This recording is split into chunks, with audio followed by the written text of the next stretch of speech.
Assalamualaikum warahmatullahi wabarakatuh. Waalaikumsalam warahmatullahi wabarakatuh. Ya, alhamdulillah kita bisa berjumpa lagi di sesi kelima ini, ya, di mana Ibu Bapak kemarin, ya, mulai dari siang hingga malam sudah menjalani sesi asinkronus. Ibu Bapak belajar mandiri, mengeksplorasi konsep, ya, tentang capaian pembelajaran. Di samping juga mengerjakan beberapa, ya, aktivitas-aktivitas pembelajaran yang mengarah ke situ. Nah, pada sesi sinkronus ini kita akan lebih menggali, ya, secara bersama-sama, ya, melalui diskusi-diskusi yang akan kita lakukan sebentar lagi. Baik, untuk itu mari kita buka kegiatan kita pada hari ini dengan bacaan basmalah. Bismillahirrahmanirrahim. Oke, untuk keberkahan, ya, untuk keberkahan kegiatan kita, mari kita berdoa menurut agama dan kepercayaan masing-masing. Berdoa mulai.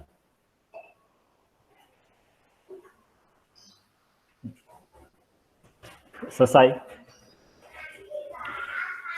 Baik, sebelum kita melanjutkan, ya, alangkah lebih baiknya kita refresh dulu.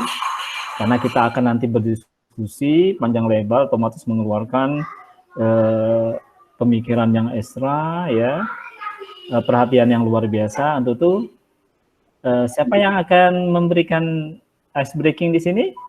Sesuai jadwalnya, Bu Eli Sofiar, ya? Iya, Oke. Pak. Ya, dipersilahkan. Ya. Terima kasih, Bapak Fasilitator. Sekarang giliran saya untuk memimpin ice breaking. Saya akan memberikan pertanyaan dalam bahasa Inggris yang sederhana saja. Bapak Ibu bisa menuliskan di chat room, ya, jawabannya, atau bisa juga langsung raise hand, ya. Tapi sebaiknya di chat room aja ya, nanti dibaca ya. Pertanyaannya sederhana. Why is 9 afraid of 7? Why is 9 afraid of 7? Silakan ditulis di chat room. Ya. Sudah, Bu. Oh ya, luar biasa. Tapi sayang sekali itu good guess semua. Bagaimana, Bapak Ibu? Mau lanjut atau mau give up ini? Give up aja lah. Give up ya, ya. Why is 9 afraid of 7? Because 7, 8, 9. Oke. Ya. Because 7. Oke. Luar biasa. Baik, terima kasih. Sama-sama. Terima kasih, Cukup Pak. menyenangkan hati kita, ya, bisa merefresh otak gitu. Baik. Nah, nanti boleh kita lanjutkan breaking berikutnya, ya, kita fokus ke pembelajaran kita, ya. Nah, Ibu Bapak semua, ya, untuk memulai kegiatan kita, tadi kita sudah melalui beberapa rangkaian kegiatan. Nah, kita mulai masuk kegiatan inti melalui brainstorming, ya, dengan Mentimeter.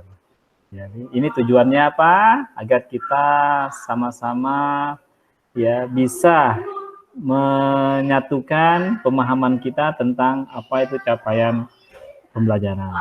Siap, Ibu Bapak, dengan Mentimeternya? Oke, baik. Ya, Kalau Pak. gitu saya share ini dulu ya, PowerPoint.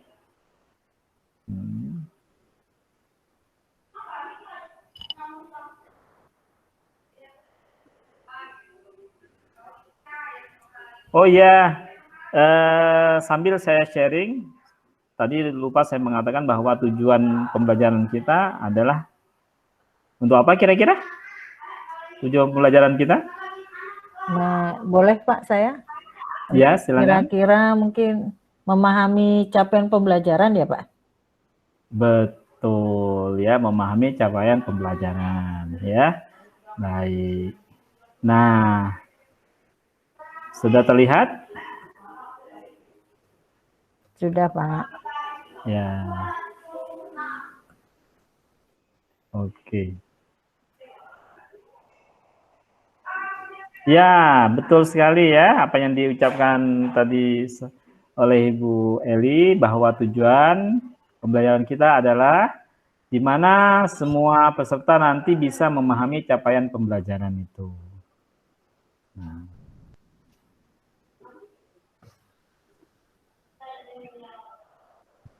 Baik, silakan dicoba memasukkan Mentimeter code-nya.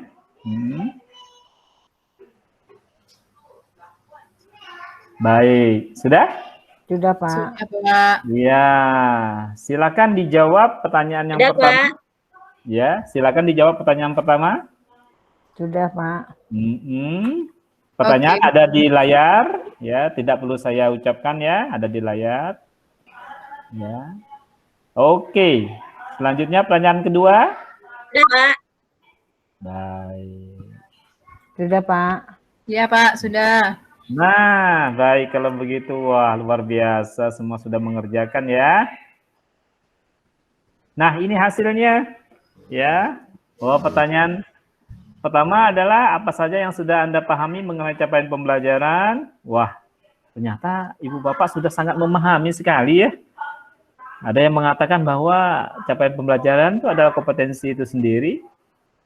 Di dalamnya mencakup pengetahuan, ya, ada pedoman ketuntasan, ada output, ya, kompetensi yang ingin dicapai, juga terkait dengan tujuan pembelajaran, ya. Nanti maksudnya di sini bahwa capaian pembelajaran itu nanti akan diturunkan kepada tujuan pembelajaran, gitu ya. Nah, di situ ada fase. Nah, mungkin ada yang bisa memberi pendapat ya, apa yang dimaksud dengan output di situ?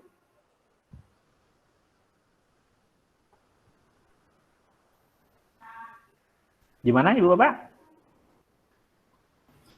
Coba, Pak. Ya, silakan. Output itu mungkin nanti hasilnya dari setelah mencapai capaian pembelajaran tertentu, lalu siswa itu dapat melakukan apa saja yang bisa dihasilkan siswa, begitu Pak. Oke, berarti capaian pembelajarannya ya? Iya. Ya, apa yang ditargetkan bisa dicapai oleh siswa, luar biasa. Baik, kita lanjut dengan pertanyaan kedua.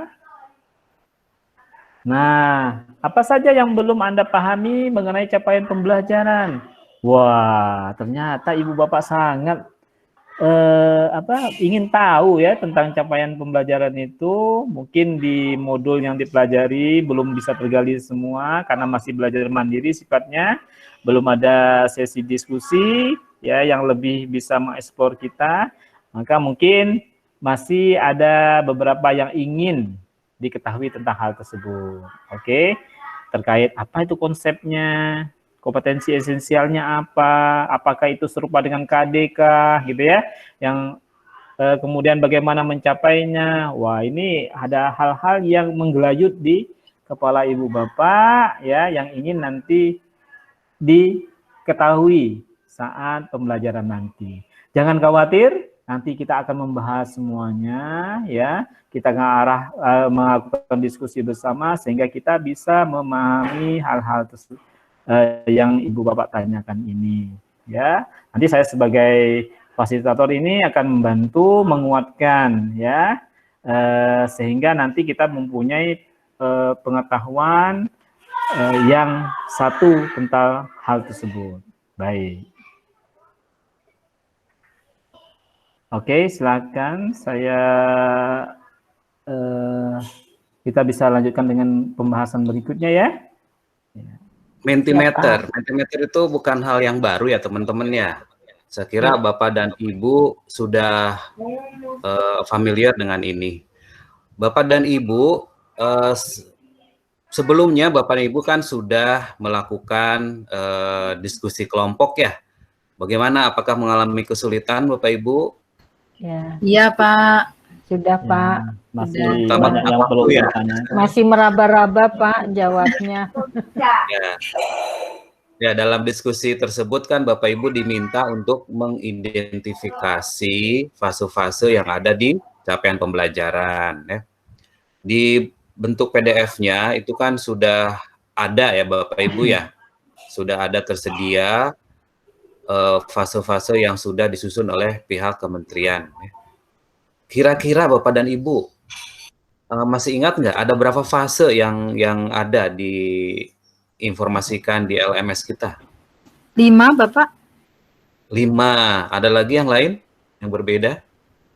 5 apa 6 ya? 4 ya? Apa Yang ingin mengurangi atau ingin menambah? 5 apa 6 ya? 6 ya? A, B, 5 C, atau D, E, F, Pak. 6. F sampai F. Oh 6. iya, 6. Tepat sekali Bu Leli, ada 6 ya. Iya, Oke, ada 6 fase ya. Jadi capaian pembelajaran itu disusun ya ke dalam 6 fase yang diberi nama menurut abjad A sampai D ya. Nah, untuk sekolah dasar itu mencakup fase A sampai fase C ya. Jadi kira-kira sampai C, Charlie. Nah, Oh, SD sampai Charlie ya, Pak? karena di sekolah dasar itu ada 6, berarti kan setiap fase itu mencakup berapa kelas Bapak dan Ibu? 2 ya, Pak? Betul. 2 kelas, betul. Jadi kelas A itu mencakup kelas 1 dan kelas 2 sekolah dasar, untuk B-nya mencakup kelas 3, kelas 4, dan untuk C-nya 5 dan 6. Ya. Kemudian untuk yang SMP, sekolah satuan pendidikan yang lebih tinggi itu disatukan untuk kelas 7 dan 8-nya, yaitu di fase D. Betul kan ya? Oke. Nah, yang E dan F itu untuk SMA dan SMK. Nah, demikian penamaannya Bapak dan Ibu ya. Jadi clear ya untuk penamaan itu menggunakan fase-fase berdasarkan abjad dari A sampai F. Ya. Oke. Kira-kira kenapa kok istilahnya fase? Ada yang mendapatkan wangsit semalaman dalam mimpinya barangkali? Nah, itu yang Sambil saya tanyakan, ke Bapak ya. Itu yang bagian yang belum saya pahami, kenapa ya Pak dibuat per fase? Saya mau coba jawab boleh Pak? Oh iya, Bu Tati menunjukkan tangan ya. Oke, raise hand. Silakan Bu Tati. Ya, baik. Kalau dari yang saya baca semalam itu ya, tapi mungkin kalau salah atau kurang mohon konfirmasinya. Jadi dibuat berfase itu sesuai dengan usia dan kebutuhan siswa. Jadi dibuat per fase-fase sehingga dalam proses pembelajaran maupun materinya disesuaikan dengan fase tersebut. Mungkin itu. Oh iya Bu Tati, betul ya. Memang fase-fase pembelajaran ini disusun berdasarkan perkembangan psikologis anak, terutama perkembangan pembelajarannya. Itu menurut bisikan para dewa yang menyusun capaian pembelajaran ini, Bapak dan Ibu. Ya, karena ini adalah hal pertama kali kita menggeluti ya sebuah perubahan. Nanti dalam perjalanannya perubahan ini akan terus terjadi, Bapak Ibu, penyempurnaan. Jadi kalau ada beberapa pertanyaan atau banyak pertanyaan yang belum kita bisa jawab bersama, ya kita sabar sampai ada sebuah penjelasan yang utuh sehingga kita dapat mengerti secara komprehensif, begitu ya Bapak Ibu ya, karena dalam mensosialisasikan sebuah kebijakan tidak mungkin hanya sekali ya. Kalau Bapak Ibu bisa lihat di screen saya, udah nampak Bapak Ibu ya. Oke. Bahwa capaian pembelajaran ini adalah merupakan alternatif. Bapak. Belum ya. Pak. Saya tidak terlihat adanya Bu Tati. Kok adanya Bu Tati ya Pak? Adanya saya Pak. Gitu ya, Masya Allah. Padahal di sini udah ada, mungkin. Iya, wajahnya Bu Tati sedang mau nyanyi itu. Mulutnya mancung. Mulutnya mancung.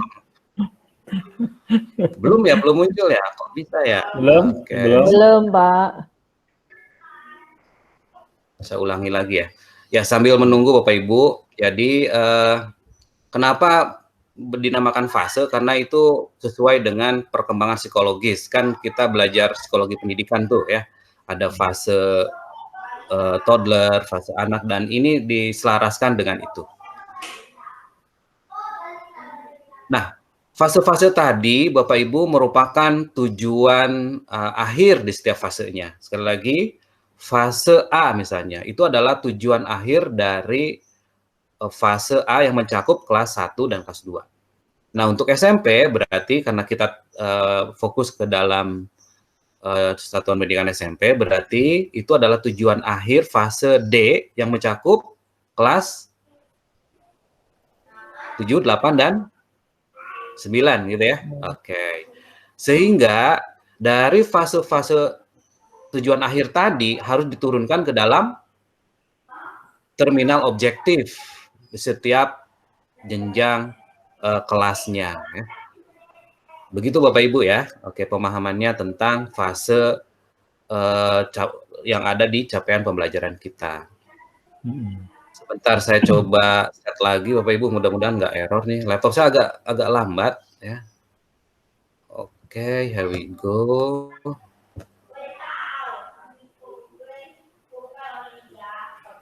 Belum ada tanda-tanda muncul kah?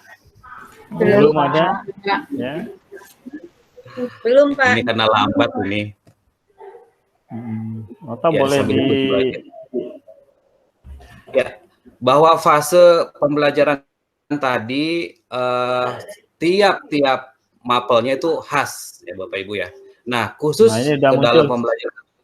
Alhamdulillah. Sudah Khusus Sudah muncul, dalam Pak. pembelajaran. Ya. Sip. Oke, terima kasih informasinya Bapak Ibu. Oke, dalam penyusunan capaian pembelajaran memperhatikan perbedaan perkembangan anak ya. Jadi sekali lagi capaian pembelajaran ini adalah merupakan tujuan akhir di setiap fasenya. Nah, dalam penyusunannya itu ada 2 prinsip besar Bapak Ibu ya. Yang pertama itu harus terukur dan spesifik. Ya. Terukur dan spesifik itu seperti apa ya? Harus memperhatikan tahapan-tahapan ya, proses pembelajaran itu sendiri gitu ya. Jadi misalnya dalam memahami sebuah teks, tentu anak harus tahu dulu ya, tahu dulu jenis-jenis teksnya, diberikan modeling dulu. Kalau sudah diberikan modeling, tentu akan tahu ini model teks apa kan gitu ya. Ini tidak boleh misalnya belum pernah diajarkan, Bapak Ibu kemudian tanya, ayo coba lihat di slide ini jenis teks apa. Nah itu tidak secara hierarki, tidak menurut tahapan-tahapan yang terukur dan spesifik gitu ya. Kemudian yang berikutnya adalah fleksibel. Fleksibel ini Bapak dan Ibu, capaian pembelajaran setiap fasenya ini nanti dalam pelaksanaannya itu sangat-sangat memperhatikan ya. Sangat-sangat memperhatikan perkembangan dari diri anak. Jadi Bapak Ibu, apabila ada tujuan pembelajaran yang telah Ibu Bapak definisikan nanti ya dalam diskusi kan Bapak Ibu sudah mengidentifikasi ya. Apa yang diidentifikasi dalam sebuah capaian pembelajaran? Pertama ya, ada prinsip itu terukur dan spesifik, berarti di situ ada pengetahuannya, ada keterampilan generik yang akan dipelajarkan. Nah itu yang Bapak Ibu harus identifikasi dalam diskusi kelompok.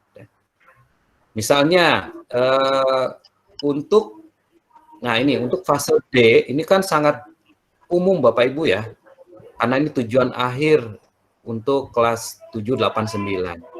Peserta didik menggunakan teks lisan, tulisan, visual dalam bahasa Inggris untuk berinteraksi dan berkomunikasi dalam konteks yang lebih beragam dan dalam situasi formal dan informal. Nah, di sini Bapak Ibu bisa lihat ya, dari bahan pembelajarannya sudah disebutkan. Jadi ada teks, masih berbasis teks. Kemudian apa yang dicakup bisa lisan dan tulisan. Ya. Kemudian bagaimana penggunaannya? Yaitu untuk berkomunikasi dalam konteks yang lebih beragam. Tidak hanya mencakup formal tetapi juga informal. Nah, untuk bahasa Inggris Bapak Ibu itu dipecah lagi ke dalam keterampilan. Masih ingat keterampilan apa saja Bapak Ibu yang Bapak Ibu sudah baca? Bisa di slideshow Pak, biar lebih. Ini sudah slideshow Bu di itu slideshow ya? kami. Udah slideshow. Terima kasih. Oke. Pertanyaan saya, masih ingat keterampilan apa saja yang disebutkan dalam capaian pembelajaran fase bahasa Memirsa. Itu Pak, ya Pak. Sekali lagi Bu Eli itu Bu siapa nih? Bu Eli ya? Tadi yang itu bukan Pak, yang ada membaca seperti itu bukan Pak ya? Betul, Ya, membaca, memirsa, menyimak, berbicara, bicara, menulis. Ada yang baru ya Pak bahasa Inggris, mempresentasikan. Memirsa ya, ada memirsa ya Bu. Memirsa. Oke, memirsa disatukan dengan apa Bu? Membaca. Iya, membaca dan memirsa. Membaca dan memirsa. Oke. Ada juga mempresentasikan ya Bu ya? Iya. Dengan menulis itu ya Pak ya? Dan menulis dan mempresentasikan, betul. Nah itu telah disediakan ya capaian pembelajarannya khusus untuk membaca dan membaca dan apa tadi Bu? Memirsa. Memirsa. Membaca dan memirsa. Kenapa dibedakan? Nah itu tadi Bu, supaya mengingatkan ya bahwa membaca itu cenderung hanya berupa teks-teks saja, sedangkan memirsa itu kan bisa visual, bisa berupa video ya Pak? Iya, bergerak begitu. Iya, makanya dipisahkan. Oke, Bapak dan Ibu, itu sekedar pemicu, pengingat apa yang telah Bapak Ibu diskusikan. Nah, sekarang Bapak Ibu, mari kita verifikasi, mari kita sharing bersama hasil diskusi Bapak Ibu. Jadi, saya harapkan ada kelompok yang mempresentasikan, kemudian kelompok yang lain itu memperhatikan, kemudian memberikan tanggapan. Silakan, ada kelompok yang sudah siap? Saya tawarkan sebelum saya tunjuk. 1, 2, ada yang siap? Saya Pak. Bu Tati tangkap. Nah, kelompoknya Bu Tati ya. Oke, silakan kelompok Bu Tati. Saya mencoba siapa ya, yang Pak. mewakili? Ya, silakan. Saya sudah stop. Saya aja present, langsung apa ya Pak? Ya, silakan Ibu. Baik, terima kasih atas waktunya Pak Aris. Mohon izin Bapak Ibu semua, saya akan mempresentasikan hasil diskusi dari kelompok kami. Saya ya Bapak Ibu.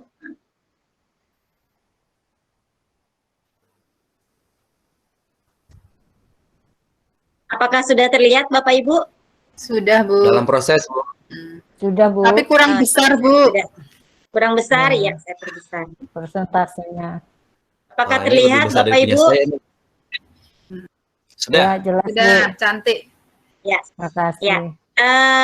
Ini yang sudah kami kerjakan, lembar kerja ruang kolaborasi, yaitu mengidentifikasi kemampuan pada elemen di setiap fase capaian pembelajaran.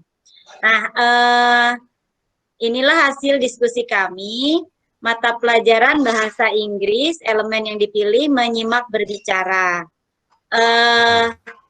Fase yang ada itu terdiri dari 6. Nah, dari CP itu masih merupakan apa ya istilahnya besar sekali dia cakupannya. Nah, di dalam itu kita bisa membreakdown-nya menjadi kompetensi yang akan dicapai oleh peserta didik. Dari CP itu kami sudah membuat membreakdown kompetensi-kompetensi yang akan dicapai dari setiap fase. Ini fase A, kami beri contoh ada 4 kompetensi yang ingin dicapai. Yang pertama yaitu peserta didik menggunakan bahasa Inggris sederhana untuk berinteraksi dalam situasi sosial dan kelas seperti berkenalan, memberikan informasi diri, mengucapkan salam, dan selamat tinggal. Yang kedua, peserta didik merespon instruksi sederhana dengan bantuan visual melalui gerakan tubuh atau menjawab pertanyaan pendek sederhana dengan kata, frase, atau kalimat sederhana. Untuk yang berikutnya, mungkin teman-teman, Bapak Ibu semua bisa membaca. Ini nanti akan kami share juga di chatroom. Ya. Mungkin itu Bapak Ibu, terima kasih atas waktunya. Assalamualaikum warahmatullahi wabarakatuh. Waalaikumsalam warahmatullahi wabarakatuh. Warahmatullahi wabarakatuh. Ada tanggapan dari kelompok lain? Saya Pak. Saya Pak. Oh iya, silakan. Saya karena Boleh, yang pertama resen itu adalah Bu Leli, silakan Bu Leli dulu. Ya, Silakan Bu. terima kasih. Tadi kelompoknya Bu Tati sudah menayangkan hasil kerjanya. Kalau kelompok Bu Tati tadi lebih ke menyimak dan berbicara gitu ya Pak ya. Jadi saya karena kelompok saya itu membaca dan memirsa, jadi saya jadi belajar juga tentang menyimak dan berbicara ini. Nah, tapi sepertinya hampir sama ya Pak, walaupun beda elemen gitu ya. Dalam satu CP itu gemuk, terus guru memisah-misahkan ke kompetensi utamanya apa saja. Berarti di sini nanti di lapangan harus ada semacam kerja kekompakan atau kolaborasi antara guru di satu fase ya Pak ya. Kalau fase D ini tadi kan berarti nanti guru yang kelas 7, 8, 9 harus kompak agar memecahkan si CP itu menjadi sesuatu yang bisa diajarkan secara berkala gitu ya, secara runtut dari kelas 7, 8 dan 9. Begitu Bapak. Terima kasih. Ya, betul. Harus memenuhi tahapan-tahapan tadi ya. Tahapan-tahapan pembelajaran. Tidak boleh melompat. Kita bukan mengajari ilmu kodok ya. Tetapi harus pelan-pelan, rapi, gitu, step by step. Betul Bapak Ibu. Apalagi dalam pertama kali kita mengenal CP ini, saya menyarankan agar Bapak Ibu itu teamwork, bekerja sama untuk menginterpretasikan CP ini, kemudian Bapak Ibu turunkan ke dalam kompetensi-kompetensi atau elemen-elemen, ya. Istilahnya ada elemen, ada domain, itu sama saja kan, itu mencakup pengetahuan, keterampilan, dan sikap Bapak Ibu. Nah, silahkan itu dirumuskan bareng-bareng. Sebetulnya secara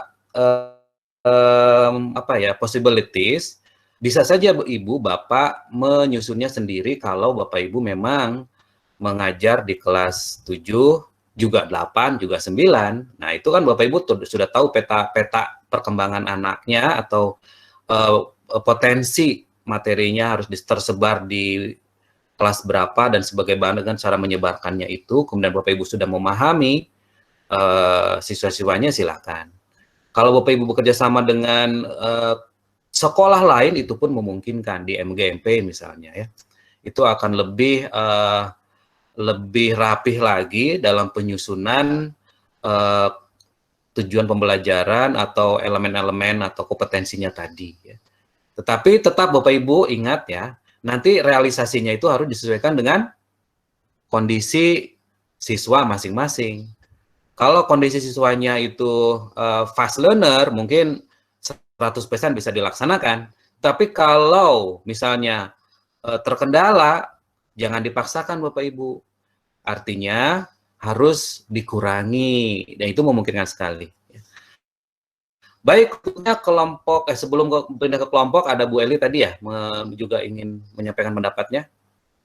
Udah sama Pak ya, sama yang kok pas banget gitu yang tadi mau ditanyakan ya, Bu Eli tadi dan Bu Eli. Iya, dan udah dijawab. Makasih Pak. Mohon izin kelompok 2 ya. Oke, kelompok 2 silahkan. Oh iya, selesai ya, bagus kelompok 2. Ternyata di kelompok 2 Bapak Ibu, kalau dibandingkan dengan kelompoknya Bu Tati tadi, di fase A itu mengembangkan ke dalam 4, tetapi di kelompok 2 rupanya ya, di fase A itu dikembangkan menjadi 8 ya. Nah, kenapa bisa berbeda? Nah, tentu karena mengingat kondisi peserta didiknya yang juga berbeda. Jadi betul-betul Bapak dan Ibu diberikan kemerdekaan untuk mengelola pembelajaran sesuai dengan karakteristik peserta didik Bapak dan Ibu. Bapak dan Ibu, demikianlah ya hasil diskusi kita hari ini. Kita sudah saling berbagi, setiap kelompok sudah tampil ya, karena ada 2 kelompok saja saya kira. Nah, Bapak dan Ibu, dalam pertemuan kali ini kita sudah mulai terbuka ya, terbuka misteri tentang satu kebijakan baru di PSP program penggerak ini, yaitu tentang capaian pembelajaran. Masih ingat terbagi ke dalam berapa fase Bapak Ibu?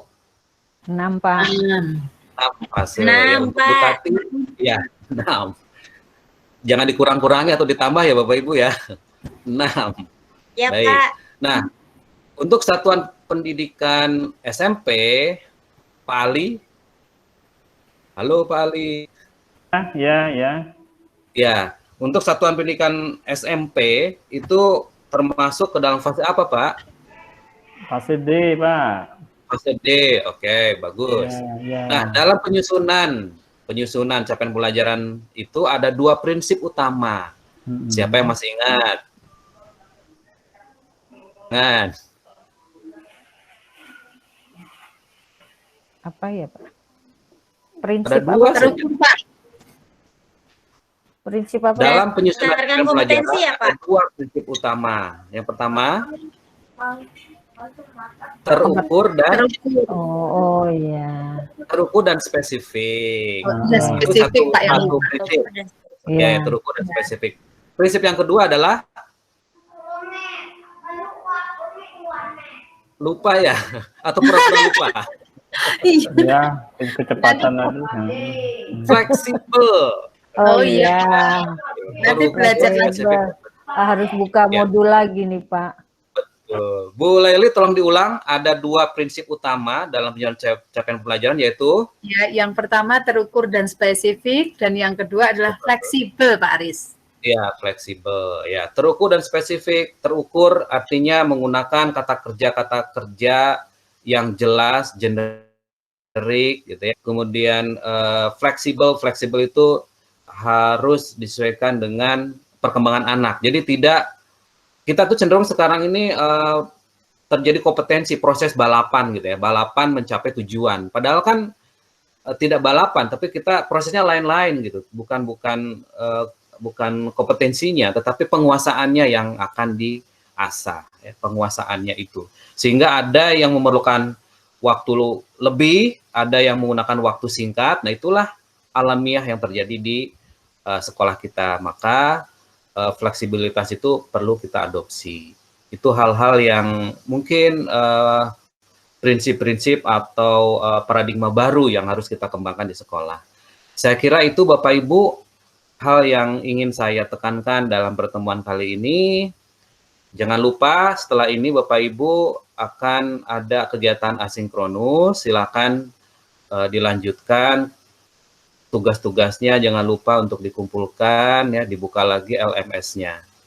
Demikian Bapak dan Ibu pertemuan kita hari ini. Sebelum ditutup ada yang ingin ditanyakan? Jelas, Pak. Tidak ada ya? Ya, jadi lebih paham Pak Ya. sekarang setelah adanya Alhamdulillah. sinkronus ini. Ya, makasih ya. Baik. Terima kasih Terima Pak. kasih, Pak Aris. Aris. Ya, kalau begitu kita tutup dengan hamdalah Bapak Ibu ya. Alhamdulillah. Alhamdulillah. Alhamdulillah.